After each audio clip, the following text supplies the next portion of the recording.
My name is Leelai Kpukuyou, and this is me. This is me. This is me. Yeah.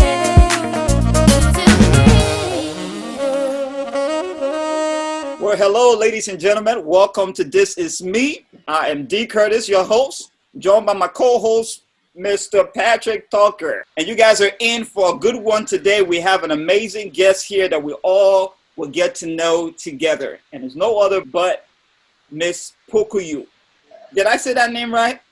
Yes, you try, Curtis. You try. What is the right pronunciation? No, that's it. The K is silent, so it's Kpukuyou. Kpukuyou. Yes. So Mm. who is Leelai Kpukuyou?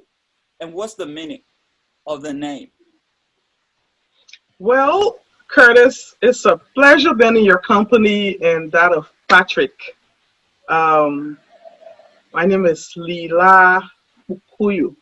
The actual pronunciation is Leelai. Leelai. Yeah. Leelai. My heart has found peace. Hmm. That's the meaning of my name. My heart Yeah. has found peace. My heart is at peace, satisfaction. Okay. Ni Allah. It's a Pella name. My heart is satisfied. Okay. My Kpukuyou, which is a Loma name, however, means warrior. Warrior. Mhm. Wow. So that's a I peaceful guess that's warrior. pretty interesting, right? Yeah, how can you be at peace, but then you're a warrior The at warrior, the same yeah. time? Well, you see, they have gentle giants. Real strength sometimes is found in peace. Hmm. That's a peaceful warrior right there. Lila, what's the M before your name stands for? Oh no, the M is the most regular part of my entire name. You have no idea. And Okay. the only people who calls me that is my family, my mom, my sister, yeah, my family that will call me. It's really as regular as it comes. You want to share It's that my with name. us? Oh. What is it? I missed it. Is it mommy? Yeah, that's it. That's the M. So Patrick, I think we've earned the right to be family member now to call her mommy, right? Are you sure? Anybody who calls me mommy, they're gonna be like, "How you got Mommy. to know her as mommy?" Because mommy is the daughter, mommy is the mother, mommy is the sister, mommy is the cousin, mommy is the one who's on her knees and the kids sitting on her back and they're making a fool all over the place. Mommy is the clown of the house. Okay. That's mommy. You So know. Curtis, you want to meet him, Miss Pukuyu? Don't go to mommy, please. Let's have Lila here, not mommy. And then Leelai, on the other hand, is the professional. It's business. Leelai is the advocate. Leelai is the entrepreneur. Leelai is the social entrepreneur. Leelai is the youth and women advocate. Leelai is the one building capacity. Leelai is, the voice out there, trying to stand up for women, and girls and stuff like that. So yeah. Tell us a little bit about your parents. So um, I was born in Kakata, Mm-hmm. Maigibit County, at the Rennie Hospital back in the 80s. And my father taught at the Booker Washington Institute. He's an agriculturalist, specialized in animal husbandry. And my mother, on the other hand, is a small businesswoman. She is and has always been extremely involved with her community, extremely involved with um, grassroots related initiatives. Ever since I've known my mom, I've just known her to be this strong woman. She didn't go far in school, but she's one of the most intelligent, most um, inclined person you will ever come across. So my mom and my father have been together for over 40 years. Amazing. Father loves my mother in a way that I've never seen a man love a woman. Mm. They're still together. And through them, I understand what love looks like. So I have several siblings. I'm the eldest daughter for my mom. I have an older brother. and two younger sisters. Was your older brother overprotective over you guys, or was he laid back? Was, still is. Still Hmm. is. Oh my So goodness. So, there's no such thing as was, and it's not just my older brother; it's my entire family. you know what? Sure. I'm going to do a quick segue, Curtis. You spoke about Leela and Mommy. Can this picture? Oh, okay. Oh my goodness. Oh, what a pleasant surprise that is. What a pleasant surprise that is. Yeah. I think what I've just said, if you were to capture it in a photo, you've just done that. That's exactly what it is. Okay. Mommy is back to her roots. Uh-huh. Mommy is with her people. Mm-hmm. Mommy is enjoying the simplest things in life. Mommy is delighted to be amongst her own. Mommy is enjoying, just sitting by the fire hot in the middle of the morning, you know. I mean, just looking at this picture makes me smile because I am one of those people who appreciate and value where I come from. I don't know, others may be different. When they travel, they go elsewhere, they're influenced by the culture, they're influenced by, the lifestyle and all these things in those places. I think I'm the reverse. I appreciate those things. Mm-hmm. I acknowledge those things, but it makes me value more where I'm coming from and who I am. So in the village there, as you see me, that's me with some of our elderly women. I will take a drive when I'm back home in Liberia. I will take a drive, take my kids with me. We'll go, to different villages. My mom is very permanent in Bon County. 2 o'clock in the morning, they will be to her door. Ma Nora, the neighbor daughter in Pin. My mom would get up, put the person on the car, carry them to Phoebe, the born the baby. I think she got over 100 namesakes, Oh, even wow. boy and girl. Laura, the other person was involved in this. Oh, my Laura, we got these other kids. You need to come help us sit and talk. So, like all these women you even see around me in these pictures, these are not even real. These are not family, but these are elders. These are people from our community that I have become a daughter to. And whenever I go home, I'm not just going home to my mom. I'm going home to a whole community. Wow. That's amazing. So, now I just want to know the transition. How do you transition mentally from Leela to Mommy? The transition is such that Mommy continued to inform and inspire and motivate Leelai. So whenever Leelai is around these global seats, Leelai is sitting in the back of her on the back of her desk in her office. Mommy is always present in her because if Mommy wasn't there, Leelai will not be grounded. So Mommy and Leelai tend to complement each other, if that makes any sense at all. Makes a lot of sense. Now, I just want to, just a little bit of question. Now, Leela is used to sleeping in AC with how they call it shades and this and that. And Mommy can blow fire and Mommy, I love the simplest things in life. At the end of the day, we all tend to put up this facade, this posture, this impression, this outlook, which ultimately you and I know nobody goes out there and want to create a bad impression of themselves. Mm-hmm. But beyond these facades, beyond these, outlook and everything, the person that is the most valuable in me is always going to be Mommy. Okay.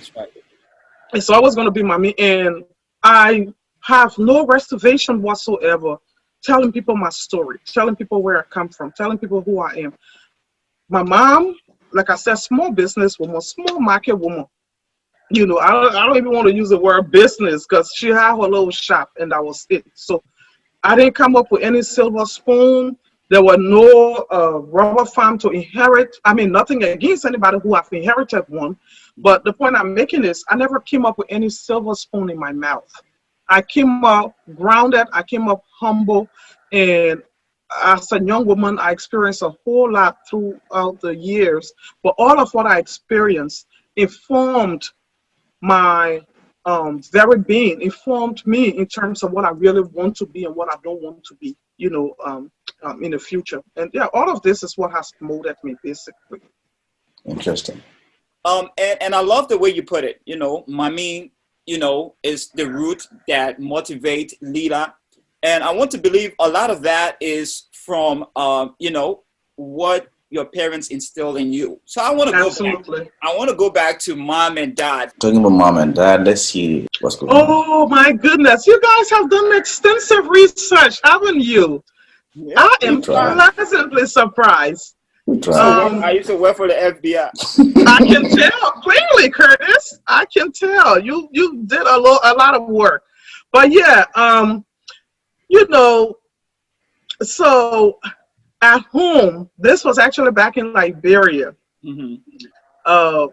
Whenever I have my family around, whenever I look around and I see my grandmother is still around, my mother is right there looking healthy and young and vibrant and moving, then I see my daughter right there. It occurs to me how fortunate I am. Yeah. It dawns on me how blessed I am. And a way for me of expressing such gratuity is capturing moments that reflects what blessing I have experienced and continue to experience through the years.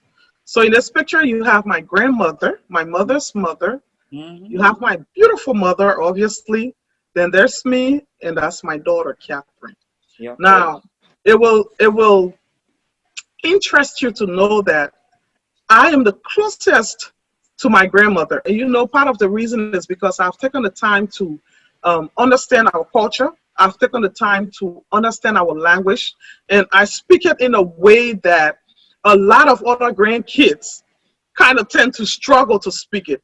Mm-hmm. And I am multilingual, and to be able to speak Pele as good as I do, and even recite the Lord prayers in Pele. My grandma will be saying the Lord prayer, and we'll all recite the Lord prayers together.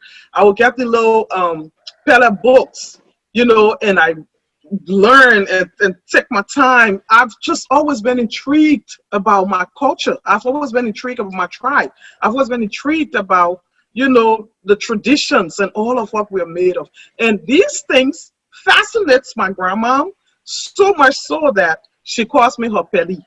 So that's the only way she calls me. Ngapeli, like my buddy, So I'm my grandma's buddy. And this, what's going on here? Oh, that's my good old dad. That's I mean, you guys gonna make my jaw hurt though. I mean, the more I see these, it just that's my father when I was graduating with my master's in public administration. That's my father. I value and believe in family. I am nothing without these people. And I intend to raise my own family just the same way, and to just show the importance of having that support system and having that foundation at home in a way that you will not get from anywhere else. That's what I've grown to know. We haven't had much, but when we're together, we have everything. So yeah, that's my father right there, and I love him to pieces. When you get to meet my father, just know you're meeting a teacher. You don't go to my father and introduce yourself as, oh, hello, oh man, my name is Curtis. You can't do that. Oh, hello, oh man, my name is Patrick. No, you can't do that. You're going to have to speak to him properly. You're going to have to say your full name. He's going to say, D. Curtis, who? Don't you have a father? Don't you have a surname? Is this how you introduce yourself? So whenever you meet my father, just know you're meeting a teacher. I'm scared already. You shouldn't be. And he has some of the most humorous side of him that just, he cracks us up and just very light spirited, but he would not miss a beat in terms of, putting you back on track. Yes, that Yep. kind of thing. But yeah. Talk to us about your educational background. And please don't forget about your ABC days. We want to hear some stuff from all the way ABC story. Keep the I story. will do that without any hesitation. So as the story goes, my mom said that I was really, really muffin and smart when I was a child. And back in Kakata, the Catholic school there, I didn't take the kids from, I don't know, 8-year-old or something is the, or 6 or something is the earliest to take the kids. And but because of how very muffy and smart I was, my mom took me to the school. Oh no, wait, your hand needed to, I think, come over your head. This is the second time this is coming up on This Is Me. I didn't know this. I'm being told now. So Yeah. this is what I'm told. So your hand is supposed to come and supposed to get to somewhere, and then and then you'll be, qualified or meet the age criteria or whatever that is. So they took me and my hand didn't reach. But the negotiator discussed, and before you realize it, they accepted me in the school, and I started attending the Catholic school in Kakata as a 4-year-old, 4 or 5-year-old, and I mean, I've just, whatever I do, I tend to put my best foot forward. So, I went to school there. Most part of my high school, we left Liberia '94 during the war. When Banga fell, September 8, 1994, we left because we're in Banga. We had already moved from Kakata. When Banga also got under attack, we had no option but to then cross the border into Guinea. We went into Guinea, and I started attending the Methodist school there, and I still have classmates back home, that we all attended school together as little kids, and I was very troublesome. There were days they would grab you all after you're not caused trouble, bring you up front, and they were going to give you all 10, 15, 25 lashes. You have to put garlic in your mouth so that if they touch you, you act like you faint. You did all of that? And that was like me being in what, 4th, 5th, 6th grade, whatever, so yeah, we did all those kinds of things, and eventually, and then while in Ivory Coast, my father couldn't work because of the language barrier. So my mother, being the provider that she always has been, started doing her business in Damane, and she established a business in Damane. And I don't know, there's a thing about me whereby I'm very good with language. So I learned Yakuba in no time. I could speak Yakuba very well, and I learned how to speak French. And I was just this cute, witty little girl who, when everybody came, I would use my charm to steal customers from other people.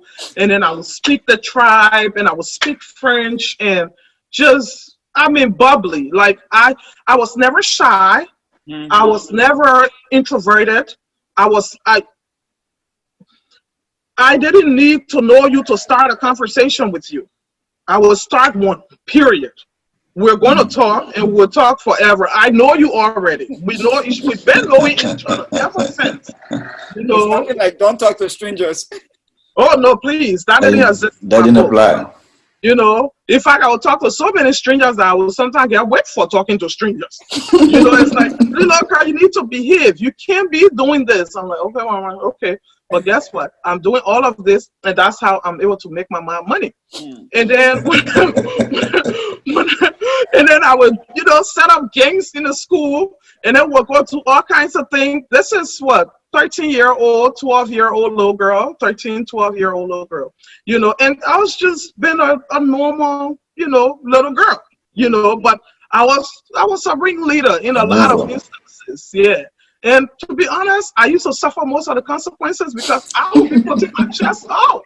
And when it happened, it would catch my hand, everybody else would leave me there, but I still didn't hesitate. But all of those things made me realize that I had leadership qualities that were being cultivated, even though I was being mischievous, but She I was had about the it. ability to, to lead and stuff. So we came back um, to Liberia, and one of our extended family said, okay, Nora, since your houses have been burned in Kakata, I have a house in Totota. You'll come and stay with me until you can get things back up together. My mom gladly accepted. My dad gladly accepted. We came to Totota, and I started school in Totota, I think from 7th grade. Yes, 7th grade, I started school in Totota. And by then they had the SOD, the ATU, all these people. My mom, again, this time around, she diversified and opened a bakery. So she had a baking place. So all the SOD boys, the ATU boys, all the different components of the security, they would come together to eat at our place. And our house became where everybody would eat. And with my simple, bubbly personality, I would serve everybody with such delight. So I went to school in Totota from 7th grade. Then I did my WIAC 9th grade. But I knew after I did my WIAC 9th grade WIAC, I knew that I never wanted to complete high school in Totota. I knew there weren't that many opportunities there, and more than that, I was advanced. I was well ahead, and I felt hungry. I wanted more. And I would go, and I still have letters today. So I still have some of the letters today that I used to sit and write my mom and my dad. I would write my mom and my dad, and I would explain to them why they should let me go, and I will be a good girl, and I need to go further my education. Please, they'll let me go. And we have the conversations. My dad would say, no, I'm not letting my daughter go anywhere in Monrovia by herself. No. My mom would say, no, I will not relent. A week will go by. I will go and do another letter again. I will take my time and write. I will find another reason. We went over that for a while. Eventually, this girl came with her boyfriend, who was a SOD boy. And I got to meet her, and I said, listen, I want to go Monrovia to school. My mom and my dad, they don't want to let me go. So can you help me, please? Please, I want to go Monrovia to visit and see how the schools there work. By this time, I'm like 15. Yeah, 14, 15. Yeah, so I want to see how school, 15, 16 actually. I want to see how school works there and all of that. But my parents will not just allow me. Can you help me, please? She said, okay, don't worry. I will tell them you're coming to visit me. So I found a way to tell them. I said, I got this friend. She's much older than me. She's in Liberia. Her name is Dinia. And I'm like, Mommy, I want to go with Dinia just to see where she's staying. I'm only going for the weekend. Lo and behold, I was going to go do some research on schools. When I got in Monrovia, I went and did a research on J.J. Ross. And I said that I wanted to go to J.J. Ross. When I went back home, I went back with all the information, how much it would cost to go to school and all the kinds of things. So I talked to my mom, and I talked to my dad, and they agreed, and I came to Monrovia. When I came, they paid the first semester. What got in my head, what didn't get in my head, I'm in 10th grade now. I decided I was going to participate in the pageant. And the reason I wanted to participate in the pageant was because when you win the pageant back in the day, they will give you scholarship. They will give you clothes, not clothes, but they will give you a school material. Yeah, scholarship and a full school equipment and stuff to go to That's how it school. used to be back in the day, yeah. Yeah. So I'm in school after the first semester. I'm green like hell. I don't know my left from my right, but I'm going to participate in a pageant. Nobody knows about this. I got a very good friend of mine. Her name is Fasia. She currently works for the National Investment Commission, the National Election Commission. Pardon me. And so she borrowed me her shoes. And she borrowed me. She had been participating in Miss Monrovia pageant, Miss Moria College, something pageant. And she's like, okay, I will give you my African attire. I will give you my shoes. So she gives me this black velvet shoes with the four-corner heels. And she gave me this African dress and the hair tie, everything. I mean, it's coming together, you know. And so I go, and we have the pageant in Logan Town, at the Logan Town Cinema. I look stupid. I look dumb. I don't know what I'm doing. I am just, you know. But when I open my mouth, I made sense. Even though I was green, but I was smart. Mm-hmm. Long story short, I ended up coming second. Wow. When I came in second, they gave me scholarship for half a year, and they gave me books and all those kinds of things. They let Muna Pelham school.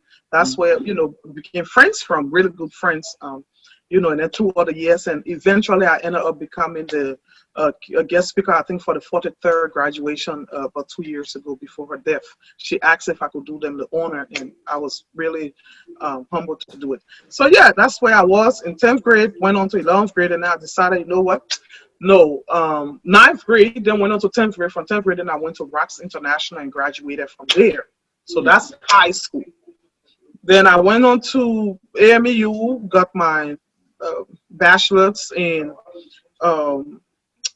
management and sociology, you know. And then after that, I then went on to China, did international business negotiation, which kind of taught me about you know, China policy for Africa and the win-win approach, and, you know, what China's own approach was in terms of economic, you know, engagement with Africa. I learned a whole lot from that vis-a-vis the West.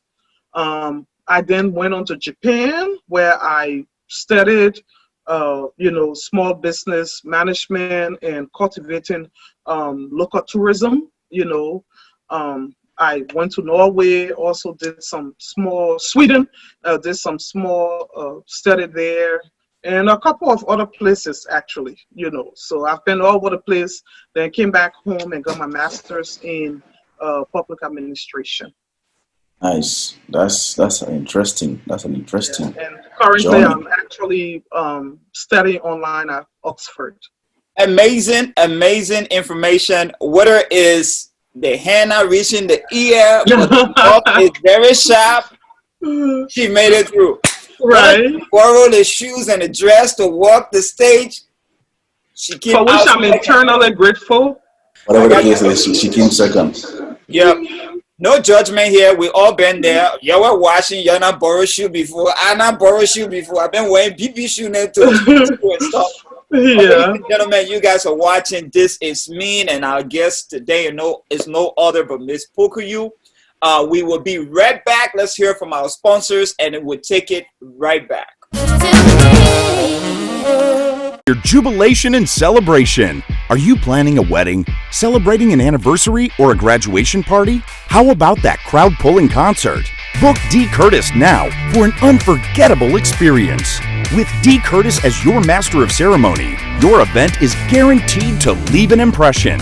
Book now. Book D. Curtis at bookdcurtis2018gmail.com or call 804-714-7850. D. Curtis, your event is his business. Oh, so you're just going to watch this show all by yourself and not share it?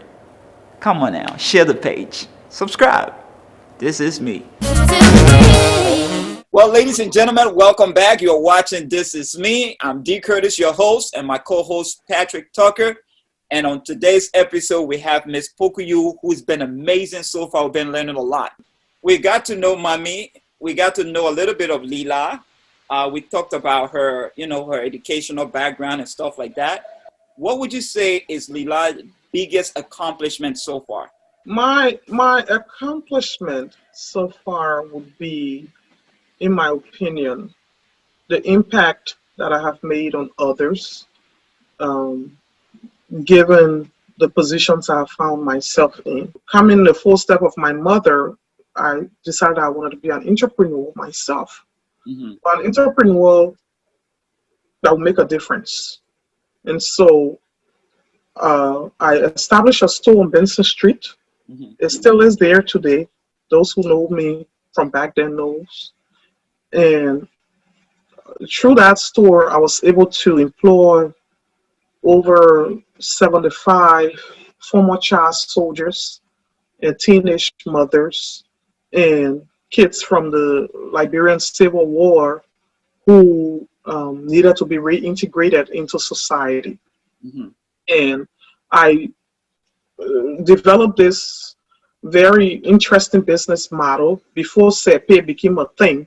We started doing it back then. And I was very young myself. I wasn't old or anything. I was in my 20s, if anything, my early 20s, as a matter of fact. So I said, what can I do to help these young people?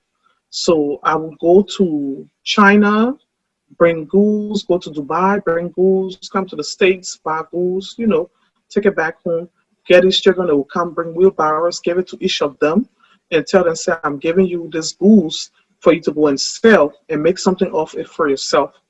I will give it to you for $1. I will give you, say, I will give you this pen for $1.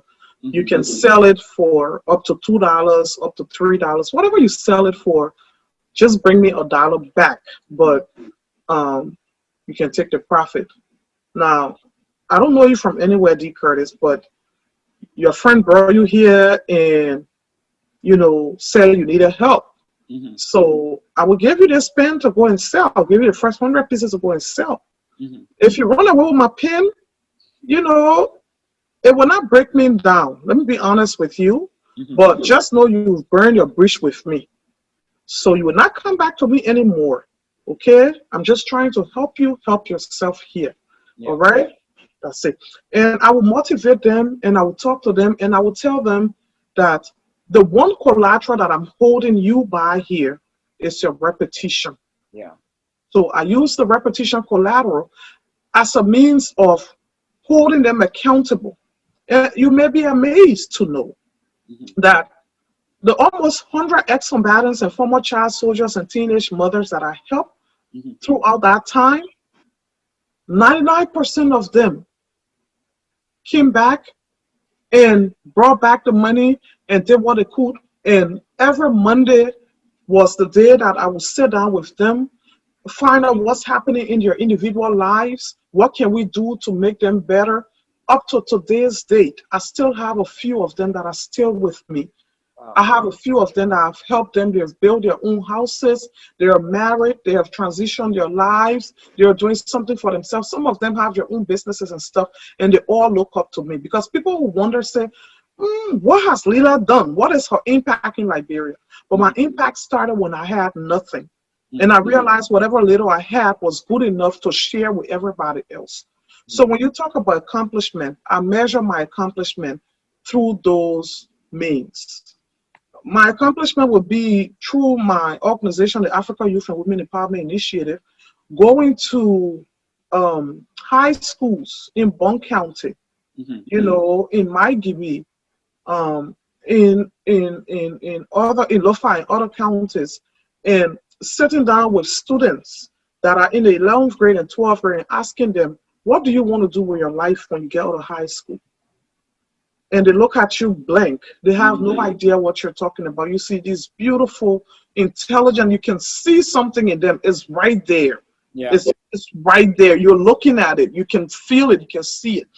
And by the time I'm done talking to these children, it's like you just put a switch on. Because I will tell them that some of them will be like, oh, my own pa, I won't go be accountant. Oh, me pa, I won't be accountant. Me pa, I won't work in bank. Me pa, I won't work the place, I won't work that place. But when we go through it, and I ask, what is that thing you do with the least amount of effort, but the most excitement? What is that thing that you do naturally? What is that thing that when you're doing it, you're happy, you're delighted, it's effortless, it comes to you. Before you realize that some of these young girls were born to be beauticians. Oh, Yvonne, yes, that's one of my mentees. Yvonne and her sister, for example, the two of them got about 10 children. And I had to talk to them, stop them. The little house there may not be nothing, but I was able to help those children, put put a roof over their head. And she still works with me today. She has been with me for the last, 12 years, 12, 14 years, thereabout. And the only person she knows is me. You know, here it's really just me going to different schools, different high schools. I tend to focus more on the rural high schools, because they have even lesser opportunities. So just going to the high school, talking to these children, I will have these group discussions with them, and then I will have individual conversations with them. Sometimes I will segment them by boys and then by girls. Other times I'll bring all of them together, give an opportunity in a safe space for us to interact. And that's basically, what you're looking at out there. So I measure my accomplishment by these impacts. That is amazing.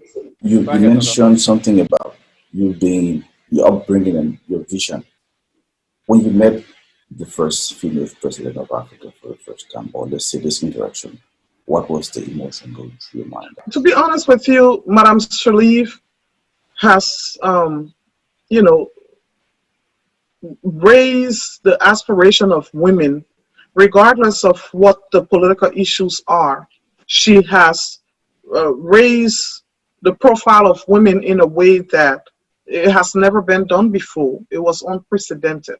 So she has obviously been an inspiration all through. She has been an inspiration. She has been someone that I look up to very highly, someone I have a lot of respect for. She been a icon, and someone that the world sees, respects, and admire.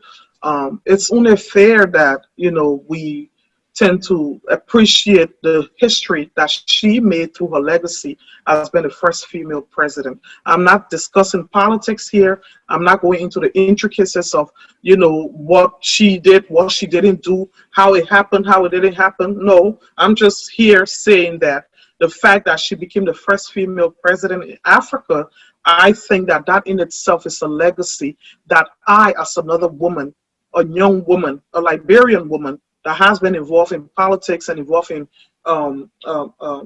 business and involved in advocacy and a strong believer in women empowerment and youth empowerment and giving women an opportunity and sit around the table. I feel strongly that is an impact and a legacy that will live long after her.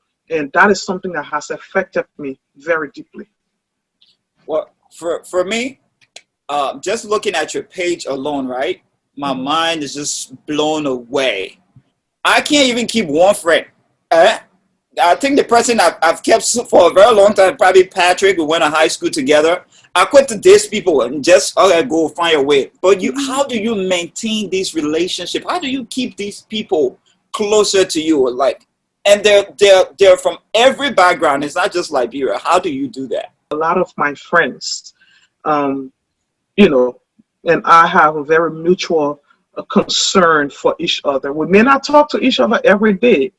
On a normal times, we'll probably jump in a plane, fly, and we meet either in Morocco, or we meet in Dubai, or we meet in Luxembourg, or we meet in France, or we meet in Belgium, whatever it is, or we meet in the US. But if we can get together in person, listen, we just remain engaged. We just remain in touch. We just, I got two pictures while we're still talking about your friends that I have personal interest in. Mm-hmm. And one of them is, I want to know what are you gossiping about on this other picture here? Who you are gossiping about? Because oh no, yeah, that's our vice president. Yes. Somebody that I personally, consider as a big sister. We come from the same place, and have link beyond just yeah. So you're not talking about me? No, I mean, this was actually after President Weah inauguration. Okay. And he had called a meeting with the private sector in order to ascertain, what were the kinds of areas that we have, because mind you, remember he said Liberians will no longer be spectators in the economy, and he spoke, and there was some policies that he were trying to formulate for the government, and this meeting was, you know, that's really what it was about. And I don't remember what I was whispering to her or what she was telling me, but I think it was just one of those moments. Yeah. Speaking of President Weah, who won this game? Oh.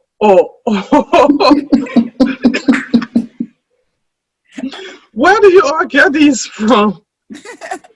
I mean, you start from President Sirleaf to the vice president, then you come back to President Weah. What are you guys trying to do to me? I mean, Just want to find out who you are. This is me.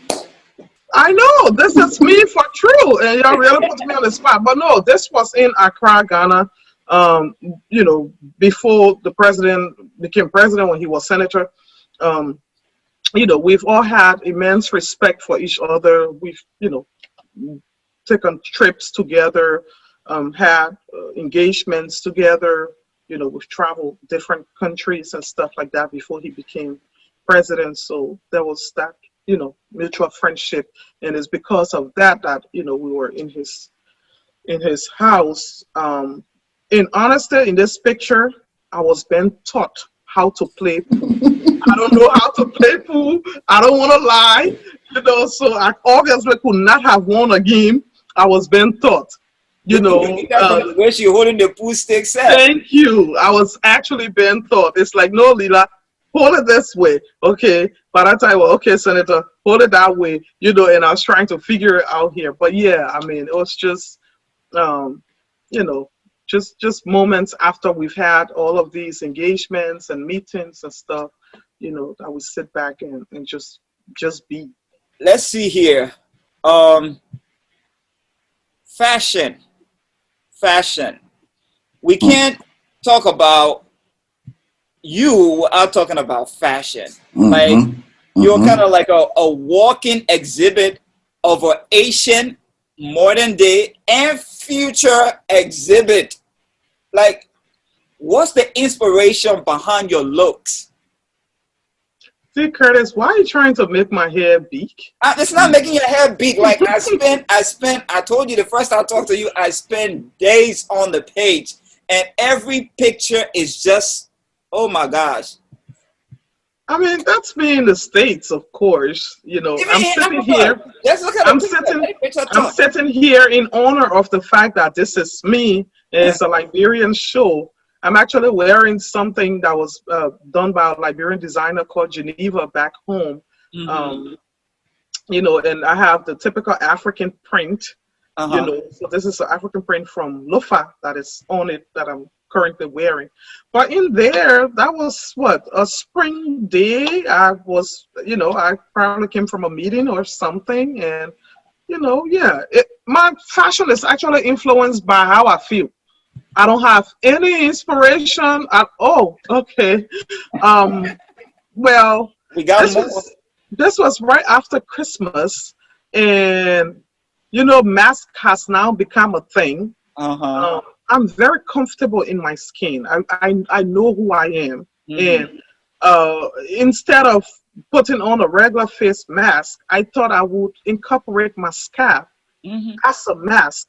And that's what I did. So you could say I'm a trendsetter. You could say, yeah. Oh, this was in Nigeria at the invitation of Chief Dele Momodu, who is the owner of Ovation magazine, one of the most respected and prominent media personalities in the whole of Africa. This was a special invitation by him. Through my very dear brother, who I love so dearly, Chris Onanagu. We had gone there. I actually got this piece from Morocco, during another meeting that I went to in Morocco at the invitation of a very good friend of mine called Angela Quimbo, who works with Washington. Speaking of pictures in fashion, who takes your picture? I don't know, my kids, anybody in the house, wherever. I don't have like a professional. photographer. But I must say this though, my daughter, she's a professional photographer. When I was leaving from Japan, because I studied in Japan back in 2017. When I was leaving from Japan, I bought a camera for her, and uh, I have always loved the arts. I've loved arts. I've loved capturing pictures. I've loved capturing others. I've loved being captured, and the whole bit of it. I've always been a very creative person. And so she came right after me the same old way. And as I speak to you, that little girl yesterday did a shoot for Gucci in Africa. Oh, Yes, you heard me right. I amazing. speak to you, she did a shoot for Gucci in Africa. If I forward you her page, you'll be totally amazed. On Instagram, her name is ASK Photo, Axe Photo. That's her Instagram name, and also on her Twitter account. I came across something on online that I think we would love to share with you.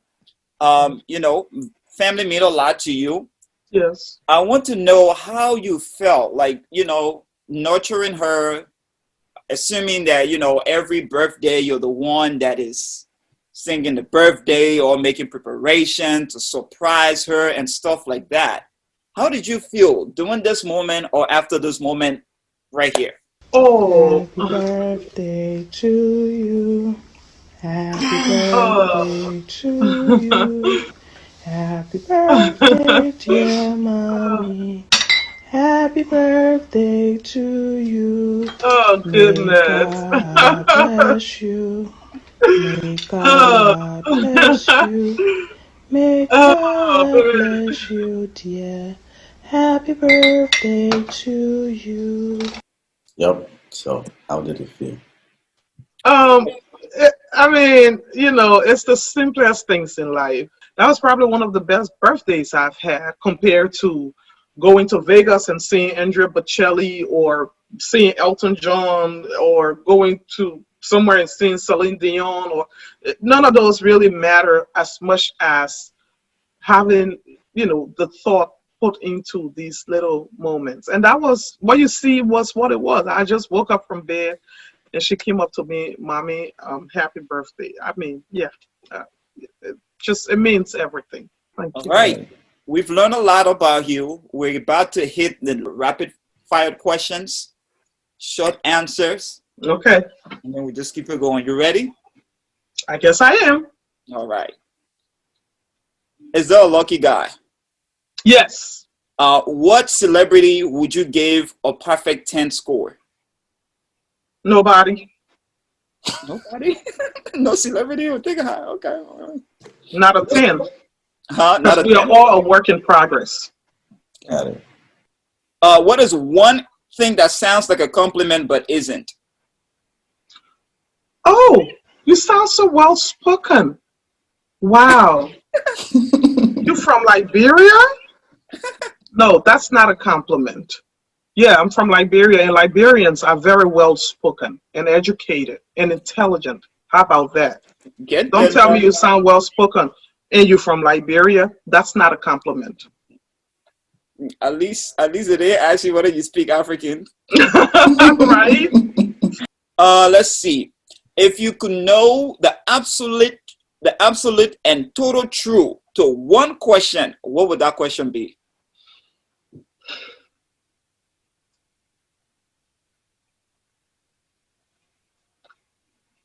How can we create a more equal world, a more fair world, a world where everybody doesn't have to have everything equally, but everybody should have something that makes them, that dignifies their existence as a human being? I'd like to know the Makes answer. them feel equal. That's powerful. It's a good I thought you were answer. going to say it's heavy real, but Oh, I'm a Christian. Heaven is real. oh, okay. I was going for the billions. You're going for the what? The billion. How to make the first billion? Oh, okay. Horse Nafu, Pakopin, hide and seek, and the list goes on. What was your favorite game growing up as a kid? Husker, Nafu, and also there was this game with the rubber that the plastic bag you would tie on you and the other person would tie on there. And we used to play in our course called Lundi. Lengi, okay. Lundi, mardi, mercredi, jeudi, vendredi, samedi, dimanche, sorti. You know, and then you go back in again. Lundi, mardi, mercredi. I think I know what that game is. Where you put your leg in and your leg out. Thank you. You put your leg in and your leg out, and it will start from the ankle, and it will go to your knee, and it will come to your waist, and then I wish I could play it today to drop some weight. All right. But nowadays I tend to play tennis. Okay. So, Leelai. Yes. If you could go back to change one thing from your childhood, what would it be? If I could go back to change one thing from my childhood, I would change nothing. I would change nothing. All of what I experienced, negative, positive, it molded me to be the woman that I am today. It was a pleasure having you here today. Tucker, you got anything else to say before we go to her last words? No, I was impressed. I'm overly impressed, and I'm glad that I got to meet and know who Leelai is. It's been a pleasure knowing you, Leelai. Well, Ms. Kpukuyou, your last word for our viewing audience? Well, I just like to say, D. Curtis, I admire what you do. I admire what you bring to the table. In Liberia, we are yet to fully appreciate the artistry in comedy. You know, we can be serious for a lot of things, but eventually laughter is a medicine for the soul. And you've been able to use comedy and laughter as a means of getting into the community and, you know, going beyond the U.S. and even Liberia. So when you did reach out to me and extended the invitation, I was delighted to accept. And Patrick, it's been a pleasure knowing you as well. It's been a pleasure meeting you. I think this is a platform where you get to know people for who they are beyond all the facade. And it's been a pleasure interacting with you. And, you know, I know some of the answers that I provided were all really goofy and funny and, you know, hilarious. But isn't that what this is about? Just to go to say that we're all human, you know, in spite of everything else. We're relatable. We can connect, you know. So it's been good being here. Thanks for having me. Great. Well, there you have it, ladies and gentlemen. See you next time on This Is Me. No one else can tell my story. No one else but me. Oh, yeah. This is me. This is me. Yeah. Get to know who I am from me. 'Cause this is me. Do you wanna know? Are you really sure? I'm beautiful. Yeah, I am beautiful. I'm amazing. I am wonderful. So if you really wanna know me, then this is me.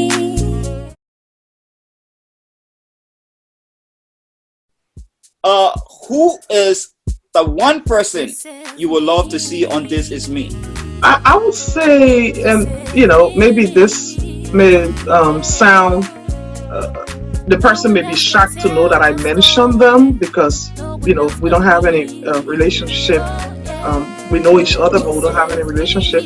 But just because of all that she's been through and all that she has overcome, you know, it would be good to know the person behind all of this strength. That would be Yumble Kanga Lawrence. Senator from, is it from Bronx County or from Bassa? Bassa? Yeah. Like I said, she might be shocked that I called her name so randomly, but yeah, I just think she epitomizes the strength of a woman based on a lot of what she has been through. And it would be good to just get, you know, the lighter and fun side out like you guys have been able to do with it. All right. Nice.